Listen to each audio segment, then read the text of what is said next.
আমাৰ হেমন্ত বিশ্ব শৰ্মা চৰকাৰ আছে ষ্টেটত, আমাৰ প্ৰমোদ বড়ো চৰকাৰ আছে বিটিআৰত।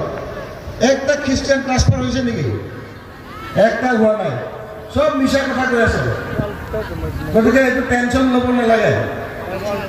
বিজেপি চৰকাৰ অহাৰ সময়ত আসাম দৰ্শন তাতে মন্দিৰত স্কিম পাইছে, নামঘৰত স্কিম পাইছে, বাথৌ পূজা কৰা জেগাত স্কিম পাইছে, চাৰ্চবিলাকত স্কিম পাইছে, 100 years দৰগাহবিলাকত স্কিম পাইছে।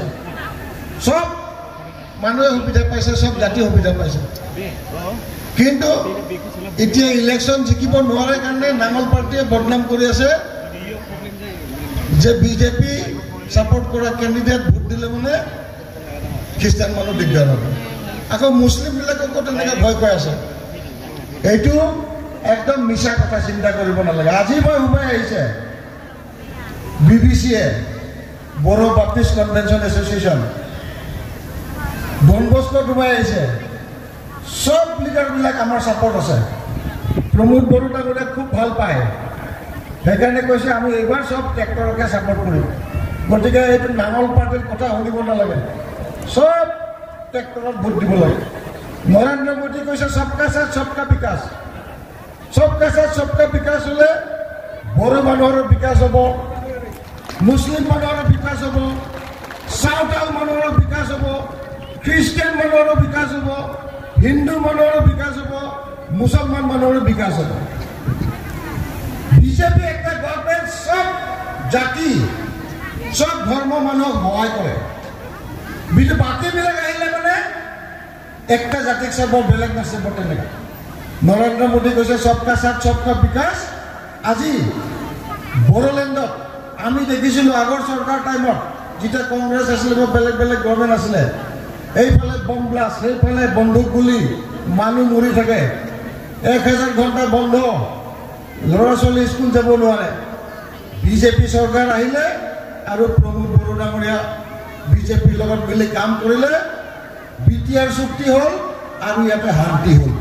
এই শান্তি হোৱাৰ লগে লগে BTC ডেভেলপমেণ্ট হ'ল, আৰু এই BTC ডেভেলপমেণ্ট হোৱাৰ লগে লগে আজি বড়ো সমাজত হিন্দুৱে কওক, বাথৌৱে কওক, ব্ৰহ্মই কওক, খ্ৰীষ্টানেই কওক, সকলোৰে ডেভেলপমেণ্ট হৈছে। আজি মুছলমান সমাজতো সকলোৰে ডেভেলপমেণ্ট হৈছে। আজি 1 লাখ চাকৰি দিছে ডক্টৰ হেমন্ত বিশ্ব শৰ্মা ডাঙৰীয়াই। এই 1 লাখ চাকৰিটো হিন্দুও পাইছে, খ্ৰীষ্টিয়ানো পাইছে, বাথৌও পাইছে, মুছলমানো পাইছে, বেলেগ বেলেগ জাতিৰ ধৰ্ম চবেই পাইছে। আজি APSCত যিটো 1 নম্বৰ পজিশ্যনত থকা ছোৱালীটো হৈছে মুছলমান ছোৱালী, ঋষিকা ইছলাম ধুবুৰীৰ। বিজেপি গভৰ্ণমেণ্ট যদি মুছলমান বেয়া পালে হয় তেতিয়াহ'লে 1 নম্বৰ পজিশ্যনটো আমি নিদিলে হয়, বেলেগ 2 নম্বৰ, 10 নম্বৰ, 100 নম্বৰ থ'লে হয়। কিন্তু বিজেপি তেনেকৈ নহয়, সবকা সাথ সবকা বিকাশ। খ্ৰীষ্টিয়ান মানুহকো চাইছে, মুছলমান মানুহকো চাইছে, হিন্দুকো চাইছে, বাথৌ চাইছে, ব্ৰহ্মও চাইছে। এই ডেভেলপমেণ্টবিলাক আকৌ হ'ব লাগে আৰু পিচফুলি থাকিব লাগে। আজি বেলেগ বেলেগ গভৰ্ণমেণ্ট যদি আহে আকৌ গণ্ডগোল হ'ব, ডিষ্টাৰ্ব হ'ব, আমি স্কুল যাব নোৱাৰিম, আমি বজাৰ কৰি থকা, বেপাৰ কৰি থকা মানুহবিলাকে সেই বেপাৰ কৰিব নোৱাৰিব। গতিকে এই চববিলাক আমাক যদি ভাল কাম কৰিব লাগে, পিচফুলি থাকিব লাগে, তেতিয়াহ'লে আৰু ডেভেলপমেণ্ট কৰিব লাগে, সবকা সাথ সবকা বিকাশ হ'ব লাগে, তেতিয়াহ'লে আমি ট্ৰেক্টৰৰ চকীত ভোট দিব লাগে।